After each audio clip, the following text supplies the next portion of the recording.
Selamat pagi Departemen 99, kembali lagi di channel Departemen 99. Pagi hari ini gue akan mengkomparasikan kedua buah merek helm. Ini satu besutan, sama-sama dari NHK, tetapi yang membedakan adalah serinya. Yang di samping kanan gue adalah NHK RX9 yang sekarang sedang menjadi primadona di teman-teman rider, dan yang di samping kiri gue ini adalah NHK GP1000 ya. Warnanya sama-sama pink dan harganya juga ini nggak jauh berbeda ya, beda-beda tipis seperti itu. Tapi yang membedakan di sini ya, karena yang di samping kanan gue yaitu NHK RX9 ini sudah di custom menggunakan flat iridium warna blue, tapi untuk yang si GP1000 ini masih standaran seperti itu sahabat. Untuk harganya kalian bisa cek di kolom deskripsi, dan bagi kalian yang menyukai video ini silahkan klik like, subscribe, dan komentar bagi kalian yang sudah menggunakan sebuah helm ini. Tentunya kekurangannya apa, kelebihannya apa, tuangkan semua di kolom komentar. Guna apa? Guna memberikan sebuah informasi kepada teman-teman yang sedang mencari tahu seberapa pantas si NHK ini untuk kita miliki. Seperti itu sahabat. Kita langsung saja, karena ini sudah mulai siang sahabat ya. Yang pertama akan gue bahas dari si NHK RX9 ini. Tentunya ini juga udah gue berkali-kali ya gue bahas, gue ulas, tetapi tadi malam gue mendapatkan sebuah atensi dari viewer Departemen 99 agar supaya mengkomparasikan antara RX9 dengan GP1000 seperti itu ya. Jadi apa perbedaannya sih sampai dengan selesai teman-teman ya. Yang pertama di bagian eksterior, tentunya di sini ada beberapa perbedaan yang memang tidak didapatkan si GP1000 maupun si RX9. Tentunya pasti ada perbedaan, kekurangannya juga pasti ada, dan kelebihannya tentu juga ada seperti itu. Untuk si RX9, untuk kita sepintas saja ya, lebih detailnya nanti kalian bisa scroll ataupun klik di tombol apa ya ini, samping kanan atas atau samping kiri atas, itu nanti gue cantumin linknya. Dan ini sudah mendapatkan sebuah airflow di bagian jidat, kemudian di bagian dagu juga seperti helm pada umumnya itu juga sudah diberikan airflow juga. Kemudian di atas kepala ini udah ada 2 titik airflow. Guna apa? Guna membuat si helm ini nggak terlalu panas ya. Karena kalau misalkan si helm tidak diberikan sebuah ventilasi udara, maka ketika kalian menggunakan sebuah helm tersebut tentunya akan terasa pengap, apalagi helm yang full face seperti itu. Nah, untuk di bagian paintingnya dia memiliki seperti ala-ala karbon, tetapi ini bukan karbon, ini hanya painting saja. Dan tentunya juga ini di bagian belakang gue langsung saja ya, karena yang tadi gue bilang detailnya ada di video, nanti gue sisipin di linknya ya. Spoiler dua buah di bagian belakang ini sangat jeblak banget, gede banget, dan kemudian di kanan kirinya juga sudah dapat spoiler juga seperti itu. Itu bagian eksteriornya. Dan untuk si NHK sendiri, baik yang masih standar ataupun yang sudah custom, tentunya mereka sudah dibekali dengan flat visor maksudnya, yang sudah ada push pin untuk dudukan anti fog ataupun anti embun, dan kalian bisa ubah itu menjadi biar mendapatkan fitur tambahan mengganti dudukannya itu biar agar supaya bisa digunakan sebagai dudukan tear off juga seperti itu sahabat ya. Dan untuk NHK itu semua dapat ya, tidak ada dibeda-bedakan dari si NHK ini, baik yang seri terbawah maupun seri tertinggi sudah dilengkapi dengan push pin tear off ataupun anti fog seperti itu. Dan semua jenis helm dari NHK yang full face-nya tentunya juga itu sudah dilengkapi dengan double visor seperti itu sahabat ya. Itu bagian eksterior, gue sepintas saja karena memang sekali lagi kalian pengen detailnya klik aja di kolom deskripsi seperti itu. Kemudian di bagian interior, si NHK tentunya juga memang ini sangat detail ya, artinya dia memperhatikan akan si pengguna helm tersebut. Kenapa? Karena di sini sudah diberikan sebuah pelindung dagu, beda dengan KYT. KYT seri apapun yang low budget itu tidak ada yang namanya pelindung dagu, tetapi kalau untuk NHK dia sudah diberikan pelindung dagu agar supaya dagu kalian tetap bersih dan tidak kotor seperti itu sahabat. Nah, di bagian di samping sini, bawah sini dia sudah memiliki sebuah variasi ya, gue bilang ya, bahasanya apa gue juga nggak tahu. Intinya di sini sudah dikasih lekukan, tidak lurus, dan bentuknya ini karet tapi tebal ya. Kalau dibandingkan dengan si mohon maaf KYT ya yang kompetitornya, karetnya tipis banget sahabat. Dan gue ngomong seperti ini apa adanya, tidak ada endorse dari pihak manapun, karena ini memang untuk kebaikan kita bersama dan kita harus menyampaikan informasi yang tepat dan akurat seperti itu sahabat ya.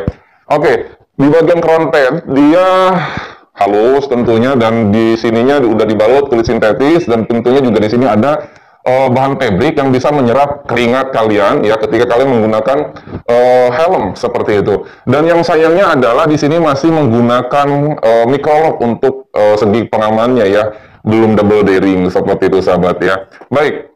Nah, kemudian ada yang bertanya tadi malam, ketika si NHK RX9 ini berisik nggak saat digunakan? Kemarin gue udah uji ya, udah test ride untuk kekedapan suaranya cukup lumayan baik ya, tidak geresak gitu ya. Angin itu nggak masuk ke dalam helm, walaupun gua gunakan dengan kaca custom bukan originalnya ya. Untuk si RX9 tentunya gua harus katakan ya bisa dikatakan nyaman. Kemudian juga ada yang menanyakan, kalau badan ceking bagus nggak bang katanya pakai si RX9 ini? Gue rasa sih itu balik lagi ke selera ya, karena memang ini dibilang gede nggak gede banget. Ini sama dengan KYT Falcon, kalau misalkan gue perhatikan dari diameternya ya, kemudian juga nggak Falcon di mungkin sama ya untuk ukurannya dengan K2R seperti itu. Jadi sebetulnya sih kembali ke selera kalian. Kalau memang kalian seleranya ke KYT, tentunya ketika kalian memilih sebuah helm dari NHK akan terasa gede. Kenapa? Ya karena ini bukan selera kalian seperti itu.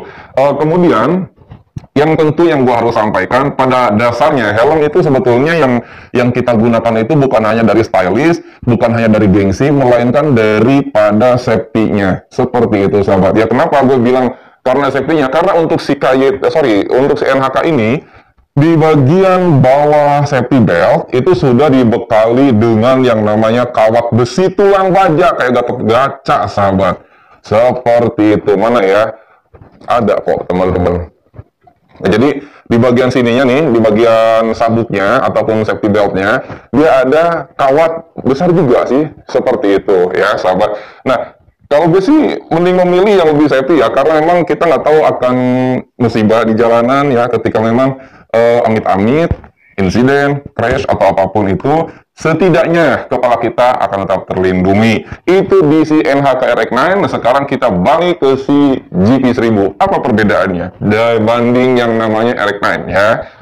Yang pertama, secara first impression-nya perbedaannya nggak terlalu signifikan ya. Karena untuk dari eksteriornya, kalau si NHK RX9 ini dia memiliki ada lubang ventilasi di bagian jidat, tetapi si NHK GP1000 dia tidak memiliki ventilasi di bagian jidat, akan tetapi ditukar ataupun dipindahkan ya, ataupun dimutasi si airflow-nya itu ataupun ventilasi udaranya itu ke bagian dagu kanan dan kirinya, yaitu di sini sahabat ya. Di bagian jidat nggak ada, tapi adanya di bagian dagu kanan kiri, di sampingnya ya, seperti ini. Dan kemudian di bagian dagu bagian depannya juga udah dapat teman-teman ya. Di moncong putihnya itu udah dapat ya, udah ada ventilasi udara. Dan kemudian di bagian jidatnya juga udah ada, maksudnya di bagian kepalanya juga dia sudah ada, kanan kiri juga. Dan yang membedakan yang sangat mencolok banget adalah di bagian tuas double visor-nya. Kalau si NHK RX9 dia di samping sini, ini tuasnya. Untuk naik turunkan si double visor-nya ataupun sun visor-nya. Dan kalau si GP1000 ini di bagian atasnya ngejeblak banget ini sahabat ya. Seperti ini. Ini tuas untuk naik turunkan double visor-nya ataupun sun visor-nya. Seperti itu sahabat ya. Kemudian di bagian apa lagi bang yang berbeda? Tentunya di bagian belakang sahabat. Kalau si RX9 ini tidak memiliki mata kucing, tetapi kalau si GP1000 ini sudah dilengkapi dengan mata kucing. Sehingga ketika kalian menggunakan di malam hari ini akan ada pantulan cahaya yang memang kena sinar kendaraan seperti itu. Seperti motor-motor deh. Seperti kendaraan yang ada rodanya ya. Mungkin jauh lebih aman ini ya dibanding yang si RX9 ya. Tapi balik lagi ke nasi biasa sahabat ya. Oke, lanjut. Untuk airflow-nya, di sini si RX9 ini nggak malu-malu sahabat. Dia menunjukkan sebuah airflow yang cukup besar dan dibalut dengan ini apa namanya nih? Kawat tikus ya, bukan kawat tikus teman-teman, ini kawat khusus memang variasi dari si helm ya. Kemudian untuk si GP1000 dia tidak mungkin rasa kemauannya sangat besar sehingga si spoilernya ataupun airflow ataupun output itu ngumpet sahabat, ngumpet gitu loh. Nah di sini ya, sampai kemarin gua review pun juga ini kelewat, pikir gua kagak ada, ternyata memang ada di bawah mata kucingnya sahabat, seperti itu. Bagi kalian yang udah ngasih tahu spoiler GP1000, gue ucapin terima kasih. Ya, kemudian kembali lagi ke bagian belakang si helm RX9 ataupun GP1000. Dari ventilasi udara yang tadi gue bilang, si RX-9 ini nggak malu-malu untuk menunjukkan lubang-lubang yang ada di bagian belakang. Ya, di sini sudah dilapisi dengan plat, kemudian bukan plat besi ya, tapi ini plastik. Jadi dia dibalut ya, seperti itu akan jauh lebih mewah mungkin ya, agar terlihat lebih matching ketika digunakan. Dan tapi kalau si GP1000 ini ngumpet, balik lagi ngumpet, kagak ada balutan apapun, hanya dilapisi dengan clear saja, sahabat, seperti itu. Ya, kalau untuk dari painting ini sama-sama memiliki ala-ala karbon, tetapi ini bukan karbon beneran. Oke, dari bagian depan belakang sudah sama-sama menggunakan light visor dan juga sudah diberikan sebuah sun visor untuk menangkap cahaya ketika kalian menggunakan helm ini di siang hari, seperti itu, sahabat ya. Balik lagi ke bagian interiornya. Untuk interiornya ini sama saja. Si GP1000 juga sudah dibekali dengan yang namanya nose guard ataupun pelindung dagu ya, agar supaya dagu kalian yang kena cupangan tadi malam itu tidak terlihat seperti itu, sahabat ya.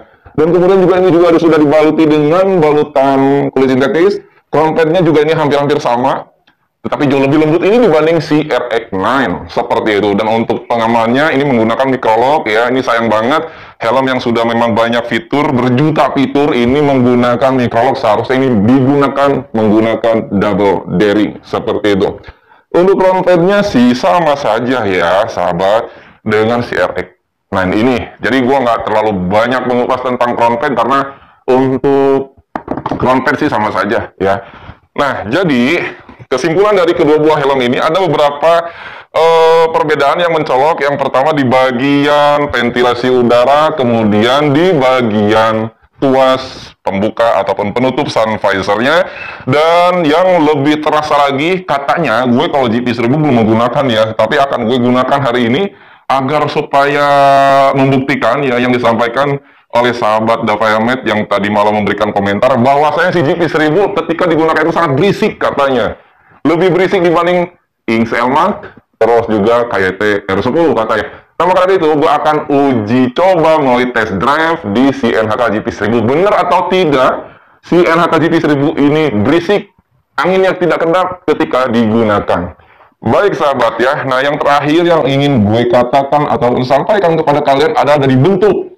Bentuknya ini kayak buah semangka yang memang ini membulat banget. Ketika kalian membeli helm ini secara standar, ini akan bulat banget sahabat, gitu loh ya. Apalagi GP1000 tentunya tuh ya, gue liatin seperti ini aja lah ya, bulat banget kalau kalian kagak gunakan spoiler yang di bagian belakangnya. Oke, mungkin itu saja, kurang lebihnya kalau mohon maaf apabila ada kekurangan informasi, mohon cantumkan di kolom komentar, dan apabila ada kesalahan kata gue mohon maaf. Dan tentunya ya apa ya, kita berusaha untuk yang terbaik memberikan sebuah informasi kepada kalian yang sedang mencari helm untuk riding seperti itu. Nah itu aja, terima kasih, see you next video, bye bye.